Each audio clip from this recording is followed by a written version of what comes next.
quisiera partir con una pregunta.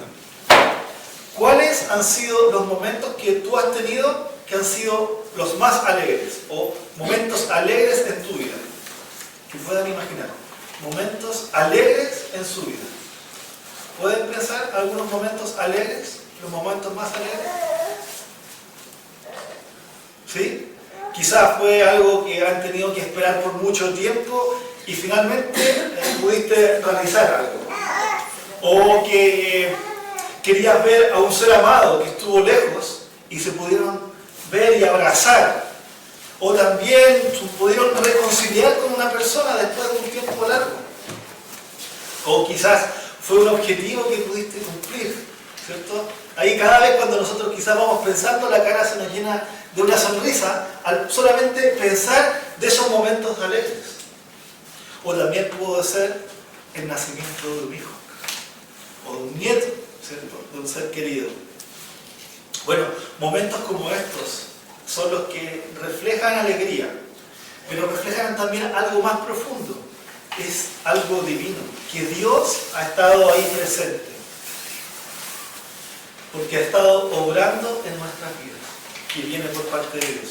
Y esto también lo encontramos en la Escritura, en la Biblia, relatos de alegría que trascienden a lo que es humano, porque van a lo divino, porque Dios se ha manifestado. Y estos son los relatos que hoy día, dos de esos relatos vamos a tratar, que es el nacimiento de Juan el Bautista, y también de Jesucristo. Porque ambos eventos nos enseñan sobre la alegría de una nueva vida, una alegría que brota, como decía, de la intervención de Dios en una forma especial. Así que quiero invitarlos a que nos adentremos en la historia que nos presenta el evangelista Lucas, desde el inicio de este evangelio. Primero vemos a Elizabeth y a Zacarías, un matrimonio justo. Y el relato comienza presentándonos a estas dos personas, Zacarías y Elizabeth. Un matrimonio que se nos dice que vivía en justicia o rectitud, que es la misma palabra, infidelidad ante Dios. Se nos dice que eran justos delante de Dios. A diferencia, ¿se acuerdan de los reyes que hemos visto? Que caminaban lejos de Dios. Ellos eran justos delante de Dios. Caminaban irreprensibles en todos los mandamientos y ordenanzas del Señor. Así que vemos que este era un matrimonio apegado a la ley de Dios. No solamente a la ley de Dios, sino apegado a Dios. Hay que recordar algo, que habían pasado más de 400 años que Dios no se manifestaba al pueblo a través de un profeta. Imagínense la incertidumbre. 400 años. Un año es difícil para nosotros, pero el pueblo había pasado 400 años sin recibir una revelación de Dios. Y aparte de esto, el pueblo estaba bajo el dominio de los romanos. Así que debe haber sido un momento difícil para el pueblo, como que no habían visto a Dios, no habían recibido revelación de Dios, y más encima estaban bajo yugo de otro pueblo más fuerte. Así que en este contexto vemos que el autor Lucas nos muestra a Zacarías como un sacerdote fiel.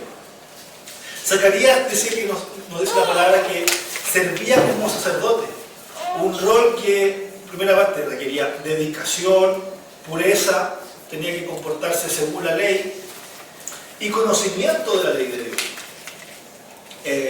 Y más encima, aunque a pesar de que era todo y la palabra nos dice que era un recto, dice que había un pero. Era anciano y no tenía hijos. Así que, a pesar de que no tenía hijos y no se veía como exitoso en el momento, esta persona, Zacarías, siguió sirviendo a Dios, siguió siendo fiel, cumpliendo sus deberes. Y en los versículos 9 y 10, que pueden ver, vemos cómo a él le tocó entrar a este lugar santo para ofrecer incienso. Un privilegio tuvo él, porque simbolizaba interceder con las oraciones del pueblo.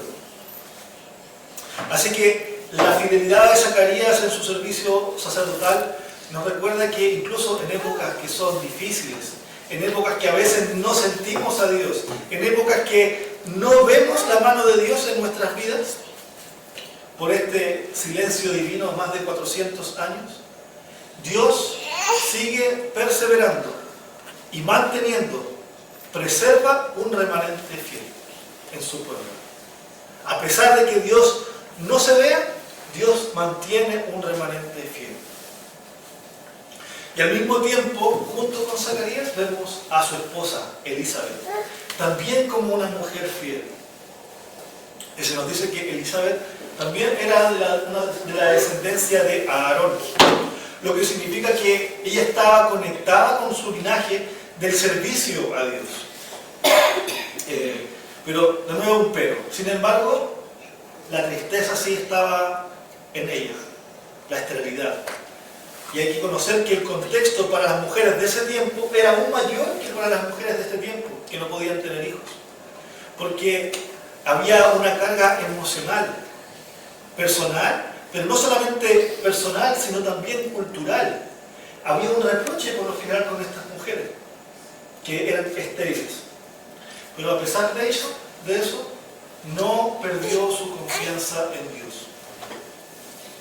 Recuerdo los momentos que con mi esposa queríamos tener un hijo y no podíamos. Pasaba un mes y no pasaba nada, pasaba otro mes y no pasaba nada. Así que cada vez que pasaba era algo más difícil. Uno se angustiaba y traía tristeza y también decepción. No sabíamos qué estaba pasando con nosotros. Así que imagínense a Elizabeth, una mujer que tuvo que esperar largo tiempo porque ya era de edad avanzada. Así que a pesar de que ella tuvo que esperar ya algo difícil para ella, el testimonio de ella, y al igual que su esposo Zacarías, nos muestra que incluso en el dolor, en el sufrimiento, en las circunstancias adversas, Dios tiene el poder para transformar del sufrimiento a la alegría. Así que vemos que este texto nos muestra que ellos eran irreprensibles y justos. Pero es importante recalcar alguna nota al pie. Que diga que sean irreprensibles o que sean justos, no significa que hay una perfección moral en ellos. Porque sabemos que no hay justo ni aún uno. Pero sí se refiere es que la justicia era impuesta por Dios. Dios los veía como justos por el resultado de su fe y su devoción. Así que era algo que Dios los veía a realizar así, porque ellos estaban sirviendo al Señor de corazón. Y eso se reflejaba en su vida diaria. Así que este detalle nos muestra que Dios en ocasiones coloca a personas que están siendo fieles, que están buscando al Señor, aunque sean imperfectas, buscan a esas personas caminar en la voluntad de Dios. Así que ellos fueron hallados fieles por Dios. Y así también como otras personas lo hicieron. En el Nuevo y el Antiguo Testamento vemos el caso de Simeón, de Ana, mismo de María y José, que fueron instrumentos en el plan redentor de Dios, pero que ellos estaban dispuestos a servir. Y no solamente vemos a estos dos personajes en el texto, sino también se nos muestra que había un pueblo, y un pueblo que estaba en oración. Mientras Zacarías, ¿cierto?, ofrecía incienso en el santuario, el autor nos menciona que el pueblo oraba. El pueblo oraba. Esto es significativo porque mientras Zacarías estaba colocando el incienso, que justamente era un símbolo de las oraciones subiendo al cielo como un aroma agradable a Dios. Eso era lo que significaba quemar incienso en ese momento. Y por lo tanto, el pueblo está orando, Zacarías está orando, intercediendo a Dios, y Dios estaba escuchando las oraciones. Imagínense, recuerden que habían pasado más de 400 años sin escuchar nada de Dios. Se podría decir como que las oraciones llegaban hasta aquí, solamente hasta el techo, no llegaban más allá. Pero sí, Dios estaba escuchando las oraciones del pueblo y estaba escuchando las oraciones de Zacarías. Por lo tanto, estas oraciones nos muestran que tenemos que tener dependencia de Dios. No solamente en lo personal, sino también como un pueblo. Porque realmente Dios está escuchando. Está escuchando. Él sabe lo que nosotros estamos hablando con Él. A pesar de que a veces no lo creamos o no lo sintamos, Dios está escuchando. Y esto nos lleva al segundo punto, que es el anuncio del ángel de una nueva vida. Mientras Zacarías cumplía con su deber, dice que un ángel del Señor se le apareció junto al altar del incienso, en el versículo 11, del capítulo 1. Y esto es un encuentro decisivo porque marca un hito en la historia.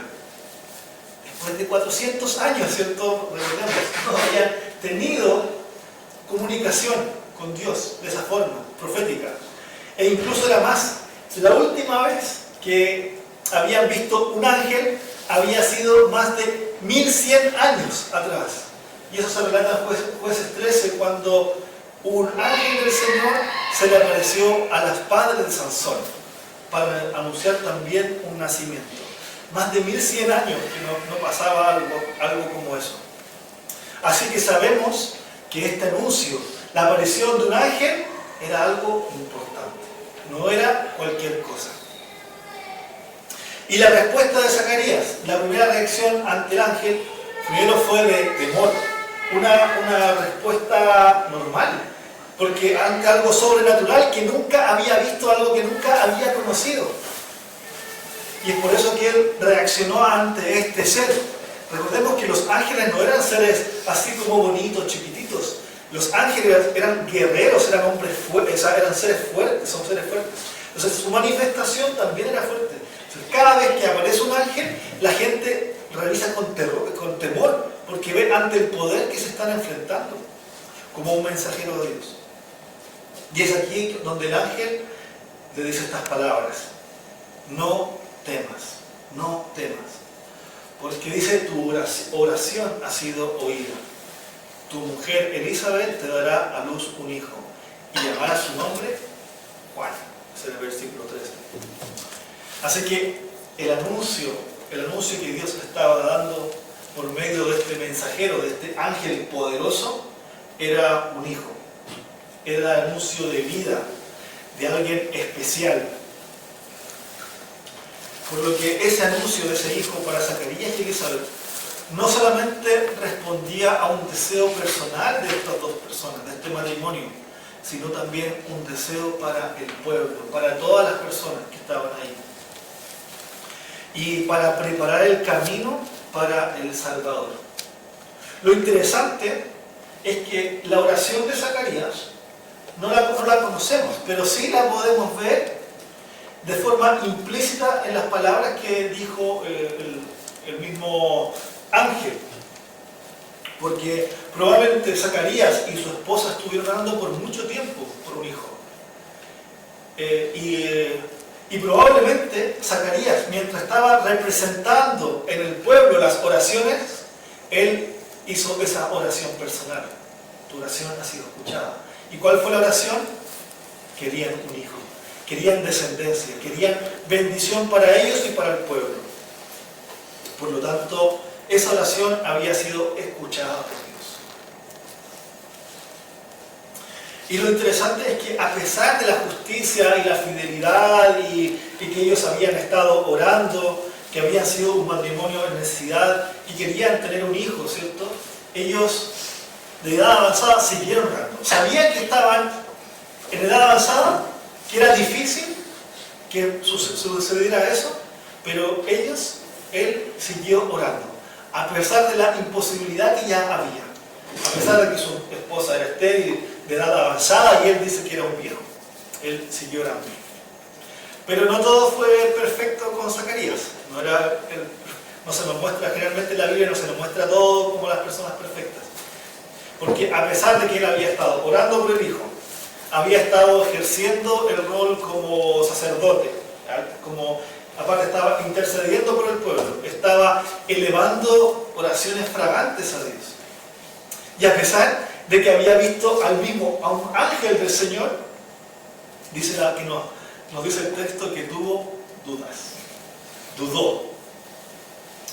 Dijo que era viejo y su esposa de edad muy avanzada, presentando excusas. Y eso, aquí el ángel Gabriel, lo voy a leer, lo que dice el ángel Gabriel, dice, la respuesta ante esa pregunta que le hizo Zacarías, dice, yo soy Gabriel, que estoy delante de Dios, y he sido enviado a hablarte y darte estas buenas nuevas. Y ahora quedarás mudo, y no podrás hablar, hasta el día en que esto se haga, por cuanto no creíste en mis palabras, las cuales se cumplirán en un tiempo.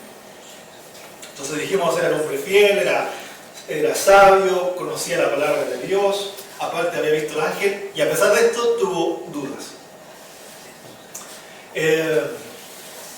Y es por esto que quedó mudo, como reacción a esto.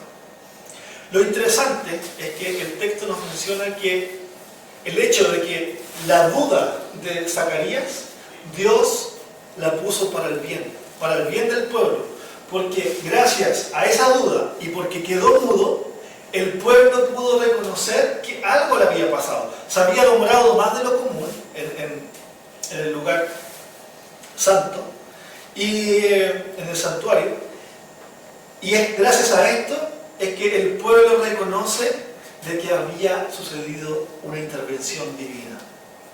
Así que Dios utilizó la duda de Zacarías para el beneficio del reino, para manifestar el poder. Entonces, y a pesar de la duda del hombre, Dios dice, sigue con su plan maravilloso. Entonces, en este caso, con la vida de Juan, las últimas palabras dice, del ángel dice, las cuales se cumplirán a su tiempo. Entonces, a pesar de la duda que tuvo Zacarías, el plan de Dios iba a seguir continuando. Entonces, el plan de Dios trasciende a los errores, a las circunstancias que tenemos nosotros las personas. Y esto también trajo asombro para el pueblo. Imagínense, después de tantos años esperando una revelación de Dios, finalmente la recibieron, después de tantos años, y fue un suceso esperanzador, un suceso de alegría que habían estado esperando por mucho tiempo, un suceso que estaba mostrando la manifestación de la gracia de Dios. Y no solamente una gracia y alegría para el pueblo, sino que había una alegría mayor para Elizabeth y para Zacarías, ya que no solamente pudieron, después de tanto tiempo, recibir la revelación de Dios, además ellos, como matrimonio, recibieron la buena noticia de que ellos finalmente podían tener un hijo. Así que la alegría para Elizabeth era doble o triple, era aún más, con el anuncio del nacimiento de este hijo. Y esta alegría la vamos a ver en el tercer punto, que es la alegría del nacimiento de Juan, que nos lleva a Jesús. Las palabras quiero repetir las palabras que dijo el ángel en el versículo 14, dice, tendrás gozo y alegría, y muchos se regocijarán por su nacimiento. De nuevo, tendrás gozo y alegría, y muchos se regocijarán por su nacimiento. Y en este sentido hay que resaltar lo que el mismo texto nos dice, lo que el mismo texto resalta. En solamente estas pocas palabras hay 3 veces que habla la palabra alegría, gozo o regocijar, que son sinónimos. Entonces está mencionándonos que hay algo importante aquí, que en la base de este texto, de este pasaje, es la alegría o el gozo. Porque incluso estas palabras tienen la misma raíz en griego. Así que, como se nos menciona 3 veces, es algo importante, el gozo y la alegría. Así que esto implica que el gozo y la alegría que el ángel estaba hablando, como un mensajero, no era un gozo cualquiera, no era un gozo superficial, no era un gozo temporal, sino que era un gozo que iba a trascender, que se iba a mantener, una alegría que iba a expresar la esperanza de la obra que Dios iba a hacer, de la obra redentora de Dios. Así que no era un gozo o una alegría humana, era una alegría divina, a través del anuncio de la concepción de un niño más encima de padres mayores. Es así que el ángel, es interesante el texto porque dice que el ángel dice que declaró que el niño se llamaría Juan. Y cuando nosotros vemos el texto bíblico y lo que es el significado de Juan, esto significa que es el don de gracia de Jehová, o el don de alegría de Jehová, la misericordia de Jehová. Entonces Dios mismo puso el nombre a Juan. Dios generalmente los padres son los que colocan el nombre, pero en este caso vemos cómo Dios mismo le puso el nombre a este niño que iba por nacer. Así que estaba mostrando la gracia, la alegría de Dios para el pueblo. Entonces se nos dice que esta alegría iba a ser desde su concepción. Dice que Juan sería un testimonio de la gracia, de la soberana de Dios, porque iba a estar lleno del Espíritu Santo, incluso en el vientre de su madre. Y ya sabemos, desde que supieron del anuncio, fue una alegría para su madre, fue una alegría para sus padres, para el pueblo que estaba orando. Y también no solamente era un motivo de alegría, también era un motivo de conversión. Porque se nos dice que este gozo y alegría no solamente era para el pueblo, y como les dije, trasciende incluso hasta nosotros. Porque gracias a Él, gracias a este nacimiento, fue que trascendió a Jesucristo. Así que su vida había sido destinada a ser una herramienta de conversión, como lo indica Lucas en el versículo 16. Lo voy a leer. Dice: hará que muchos de los hijos de Israel se conviertan al Señor Dios de ellos. Juan tendría un propósito claro: llamar al pueblo al arrepentimiento y a preparar los corazones para la venida del Señor. Así que esta vida iba a ser una vida de gran bendición, para las que las personas se pudieran reencontrar con Dios, para que pudieran conocer a Dios, para que pudieran conocer al dador del gozo, al dador de la alegría, al único que entrega el verdadero gozo. Y es ahí que el mismo texto va continuando y nos menciona que la vida de Juan no estaba desligada, sino que apuntaba al Salvador, a Jesucristo. Entonces, el nacimiento y la vida de Juan era de alegría porque señalaba directamente al nacimiento de Jesucristo. Juan sería un precursor o un heraldo del Evangelio que anunciaría al Cordero de Dios que quita el pecado del mundo, como nos dice Juan. Así que, y Lucas, el evangelista, nos está enseñando que hay un vínculo entre ambos nacimientos, porque está siempre subrayando esta alegría del nacimiento de Juan y lo está llevando a Jesucristo. Y es porque el autor va continuando con esta fuente de alegría y lo va llevando a Jesucristo, porque dice que incluso el nacimiento de Jesús provocó alegría. Recordemos que después va continuando en el texto, en Lucas 1:44 se nos menciona que María, la madre de Jesús, había visitado a Elizabeth, la madre de Juan. Ellas eran parientes, incluso se quedó un tiempo ahí. Así que ya estaba embarazada Elizabeth, ya probablemente de ser cerca de 7 meses. Y también estaba embarazada María de Jesús. Y nos dice en Lucas 1:44 que el niño saltó de gozo. El niño que estaba en el vientre, o sea, Juan, saltó de gozo al ver, al conectarse con Jesús, que todavía estaba en el vientre de su madre. Por lo tanto, este detalle creo que es importante porque nos resalta que el Espíritu Santo hace su obra y que incluso solamente la presencia de Jesucristo ya era un motivo de gozo. Incluso para un bebé, el otro bebé que estaba en el vientre de su madre.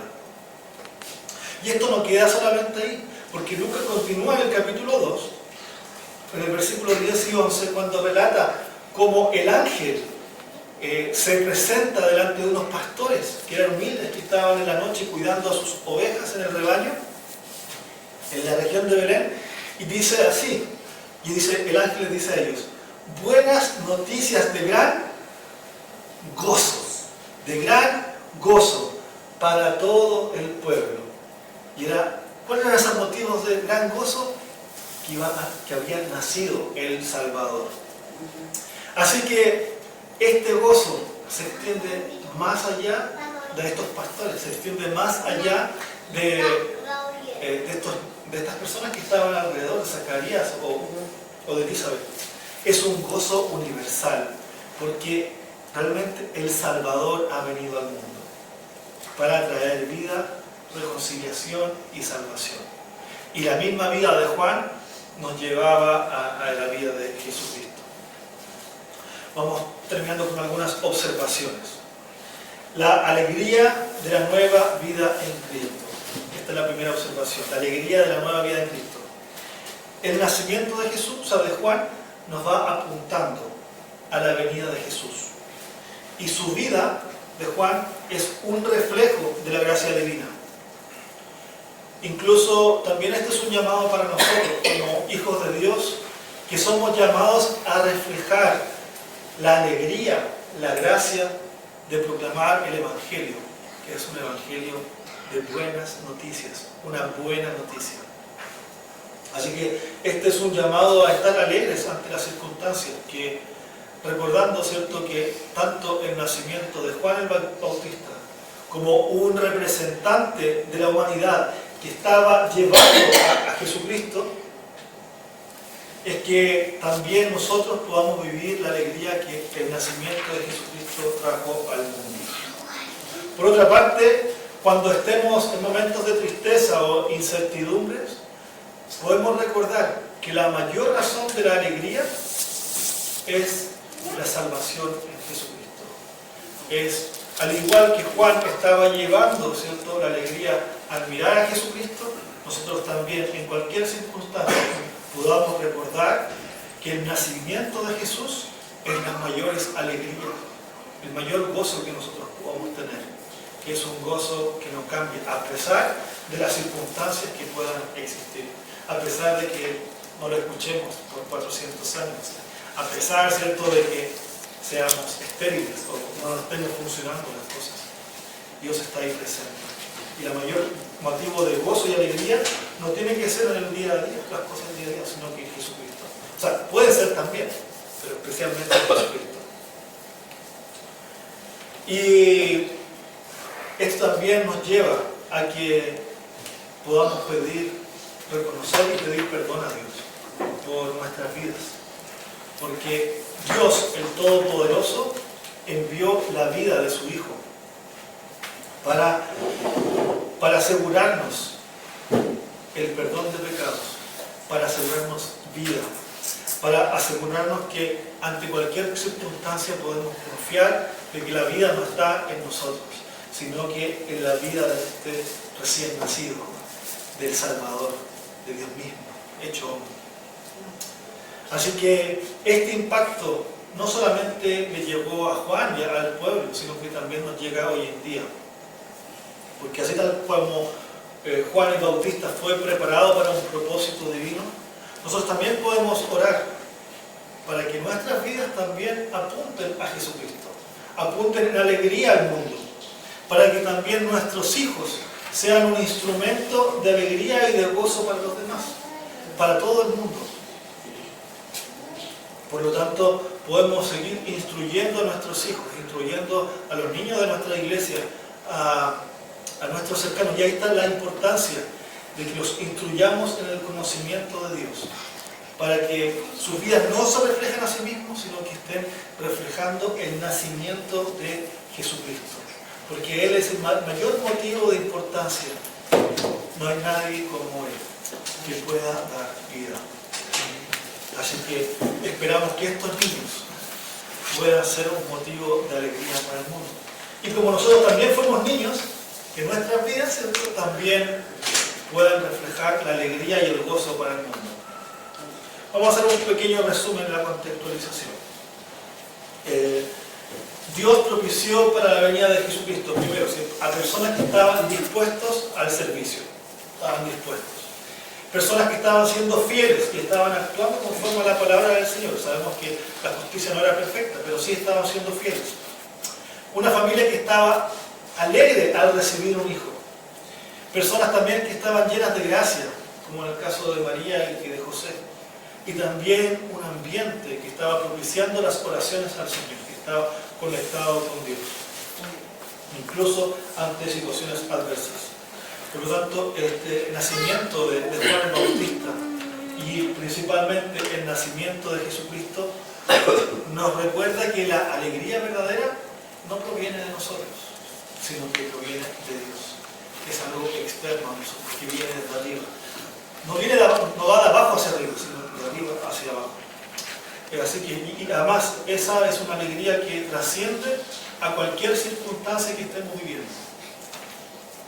Porque está anclada a lo que el Señor Jesús hizo, a su obra redentora.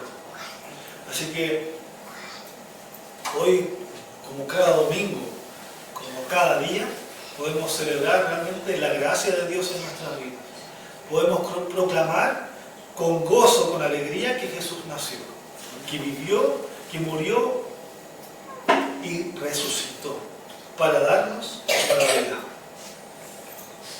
Así que esa vida que Dios formó en Jesucristo es una nueva vida también para nosotros. Así que nuestras vidas, como la de Juan, sean instrumentos para preparar el camino del Señor para los otros corazones, para las otras almas. Que nuestras vidas sean un camino de gozo y de alegría para este mundo que tanto lo necesita. Amén. Y como dice Lucas 2.14, dice: gloria a Dios en las alturas y en la tierra buena voluntad para con los hombres. Así que agradezcamos a Dios por la alegría que el Señor nos ha dado en Jesucristo y también en Juan.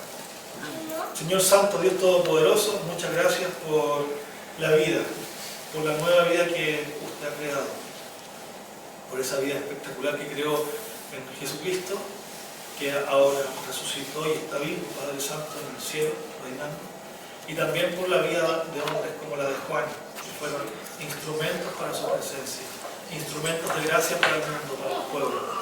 Padre Santo, también le pido que nuestras vidas sean así como la de él, que podamos reflejar y llevar la alegría a este mundo, pero no nuestra alegría, no nuestro gozo, sino la alegría que proviene del mismo Jesucristo. Muchas gracias, Padre Santo, por este día y por su palabra que es tan bella, profunda y llena de gozo. Amén. Amén.